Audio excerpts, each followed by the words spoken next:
Bonjour à tous et bienvenue. Aujourd'hui, le titre de mon partage est Dieu a toujours raison. Il a toujours raison. Amen. Nous allons appuyer sur trois textes, Jean 16, 21, Deutéronome 8 à partir du verset 2 et Philippiens 2 à partir du verset 5. Voilà.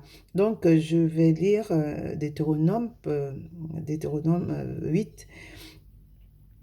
Souviens-toi de tout le chemin que l'Éternel, ton Dieu, t'a fait faire pendant ces 40 années dans le désert, afin de t'humilier et de t'éprouver pour savoir quelles étaient les dispositions de ton cœur et si tu garderais ou non ses commandements.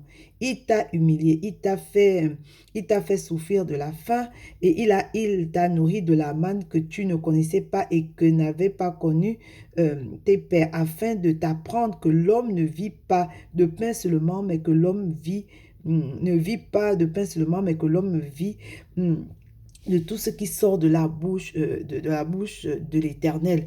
Amen. Et le verset 4 dit, ton vêtement ne s'est point usé sur toi et ton pied ne s'est point enflé pendant ces 40 années. Reconnais en ton cœur que l'Éternel, ton Dieu, te châtie comme un homme châtie son enfant. Amen. On va s'arrêter là. Et oui, c'est de Deutéronome 8, de 2 à 5 on a lu. On va aller lire Philippiens 2 à partir du verset 5. Philippiens 2.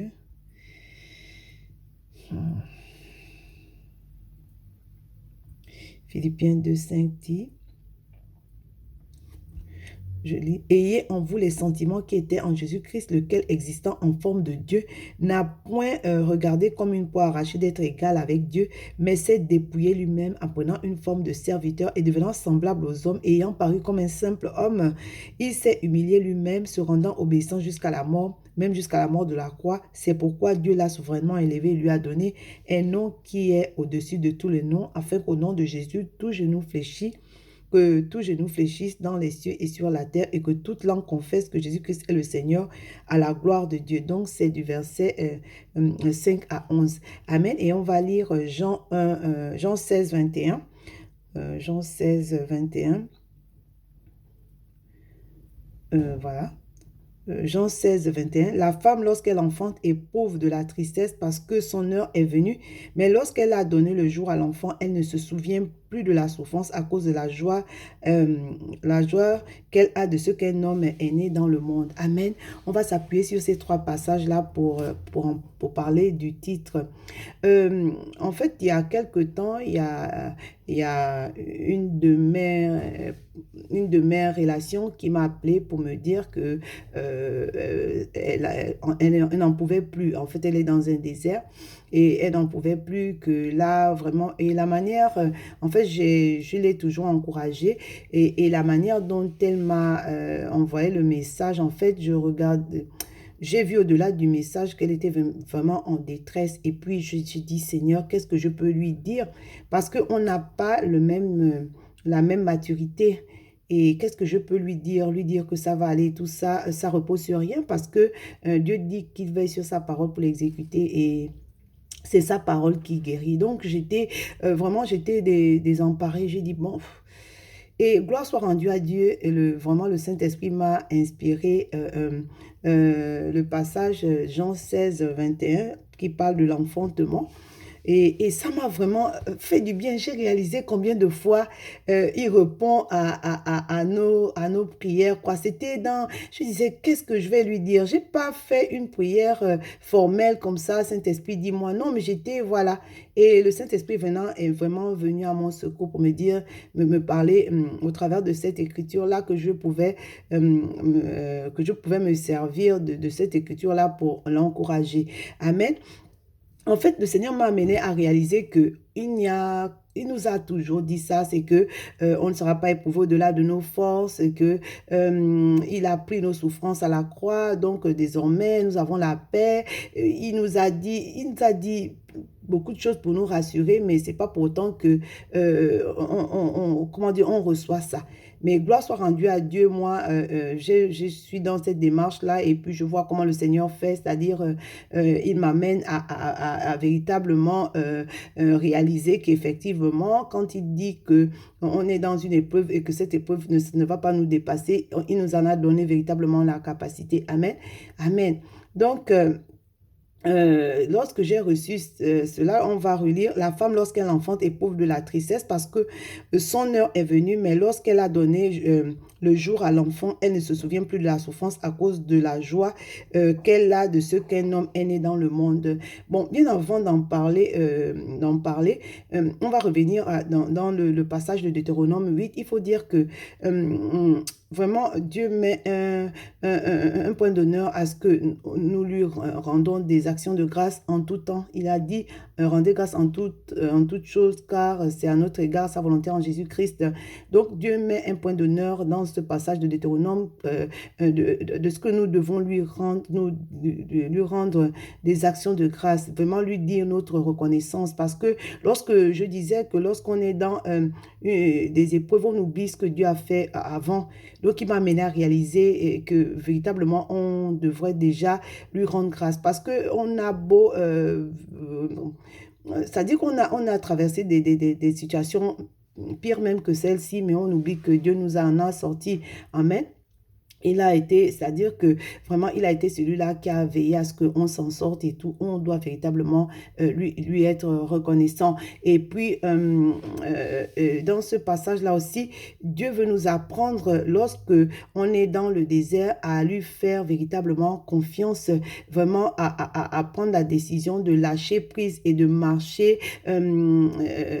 Lorsqu'il dit que l'homme ne vivra pas de pain seulement, mais de toute parole qui sort de la bouche de Dieu, ça veut dire que lorsqu'on est dans l'épreuve là, on pense que notre vie, c'est-à-dire que notre mariage, notre travail, tout ce que vraiment qui fait en sorte que on veut pas lâcher, on pense que la vie se résume là, quoi. Non, Dieu a de meilleurs plans pour nous et pour que la parole de Dieu dit que cherchez premièrement le royaume des cieux et sa justice et tout le reste sera donné par-dessus tout. Donc, vraiment, le Seigneur nous amène à lui être reconnaissant. C'est-à-dire qu'assieds-toi et puis regarde au milieu de cette épreuve-là, qu'est-ce que Dieu a déjà fait et puis qu'est-ce qui est dans cette épreuve-là qui te donne de lui rendre grâce. Aussi minime soit-elle cette chose-là, rends grâce à Dieu parce que tu aurais pu ne pas l'avoir du tout. Ce n'est pas un acquis. Vraiment, lui dire vraiment merci. Et c'est l'attitude vraiment que le Seigneur m'amène à m'emmener depuis un temps.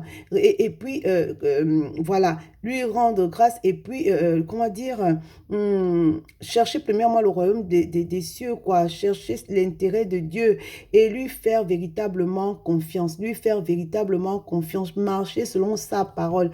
C'est-à-dire, et c'est ce qui va faire en sorte que on va, comment dire, notre épreuve, puisqu'il dit que dans l'épreuve, il prépara aussi le moyen d'en sortir, afin que nous puissions, le moyen de supporter, afin que ainsi on pourra sortir de là. Il est avec nous.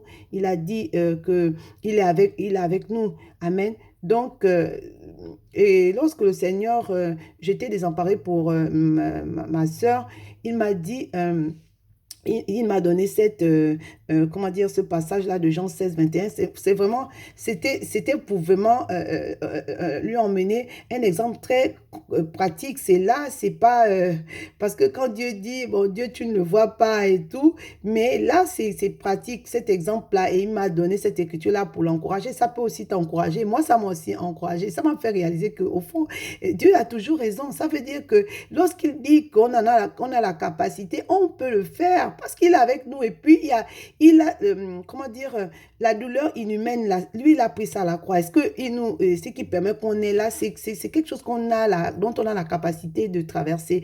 Amen. Il suffit seulement de lui faire confiance et de vraiment marcher sur les eaux, quoi.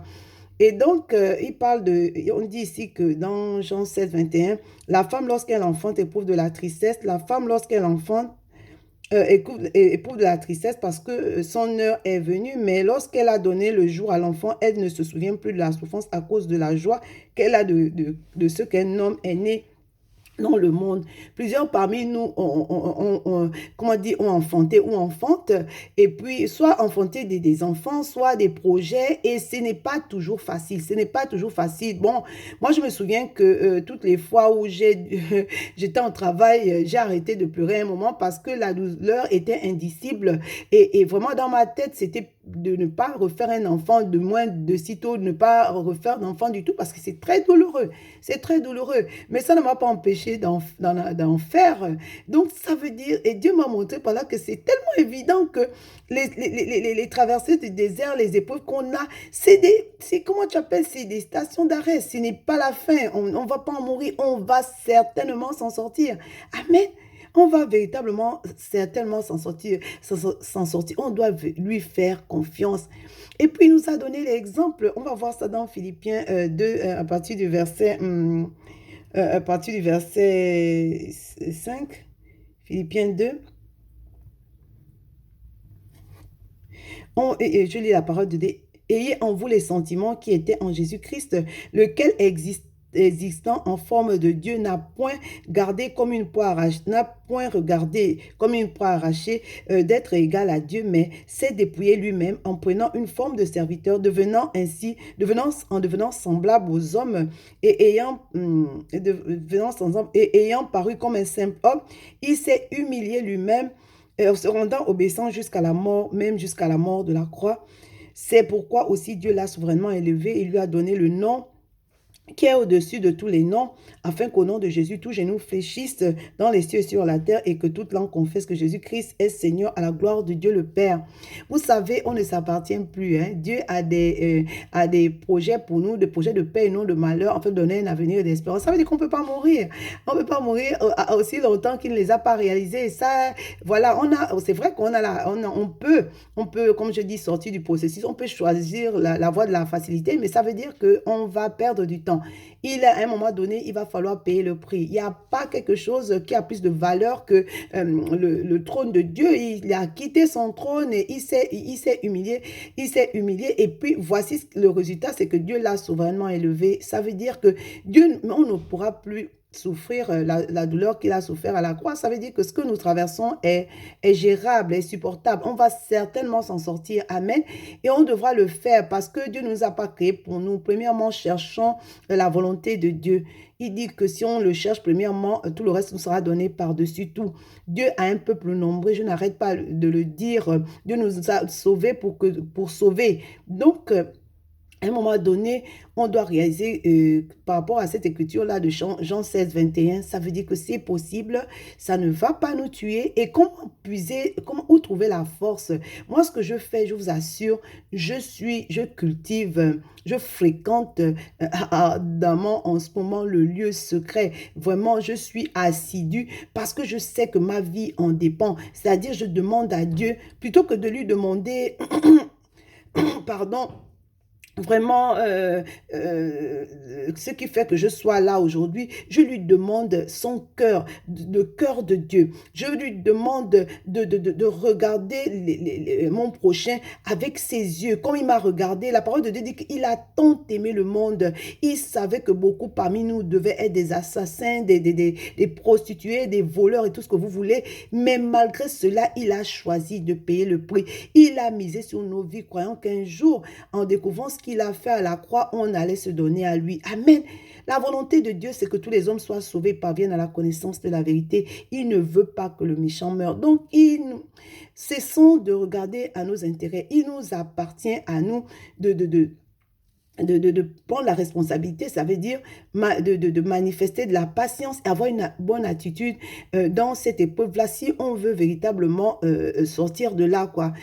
Cesser, relâcher les gens, relâcher tout ce qui fait en sorte que, comment dire, qu'on n'avance pas, parce que ça bloque le fait de retenir quelqu'un et tout, ça bloque véritablement les plans de Dieu pour notre vie. Amen. Donc, comment dire... Faites vraiment, demandez à Dieu, allez-y dans le lieu secret. La parole de Dieu dit qu'on ne reçoit, on ne reçoit pas parce qu'on ne demande pas, on ne reçoit pas parce que, comment dire, quand on demande, c'est pas pour l'intérêt de Dieu, c'est pour le nôtre. C'est les deux, c'est ce qui fait qu'on ne reçoit pas. Donc, cherchons, comment dire, les intérêts de Dieu.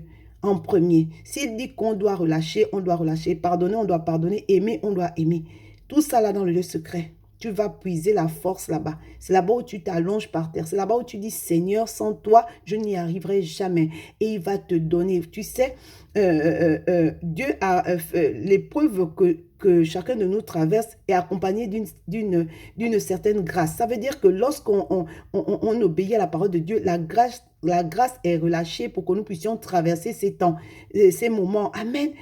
Puisqu'il dit qu'il sera avec nous, que les eaux ne vont pas nous submerger, que le feu ne va pas nous consumer, faisons-lui confiance. Dieu, il a toujours raison. Et quand tu regardes toutes les fois où tu as fait comme tu as fait, quel est le résultat que ça produit? Amen. Dieu a dit que c'est possible. Alors, si tu ne crois pas, va dans Jean 16, 21 et tu verras que c'est vraiment à ta portée. Alors, je te souhaite à nouveau bien du courage et à très vite. Merci.